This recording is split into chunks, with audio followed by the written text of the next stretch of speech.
រឿងជីវិតគិតមិនយល់ស្មានមិនដល់រកថាមិនត្រូវភ្លឺស្នេហ៍បងវែទីដើរទំរើចាក់ឆ្ងាយតាមកំអាសូរដំណក់ទឹកភ្នែក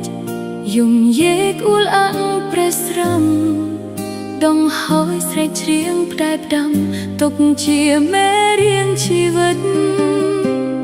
ដឹងច្បាស់ថាគ្មានសង្ឃឹមប្រឹងញញឹមបាញ់ឈឺខ្លួនឯងលឹងស្នេហ៍ឲ្យឈួតវងវែងរកឯងចិត្តវល់ដូចខ្យល់បើសិនបាញ់ឈប់ចិត្តនឹងលែងគិតឲ្យបងឈប់ខ្វល់រឹតអំពុលវិញ្ញាណច្របល់អង្រួនអរ៉ាឲ្យព្រួយឈឺចាប់ប៉ុណ្ណាក៏ទ្រាំមានអូនម្នាក់ផងណាថ្លៃតួបងឲ្យសិតត្រឹមវ័យមិនស្ដីសុខចិត្តទទួលឈឺចាប់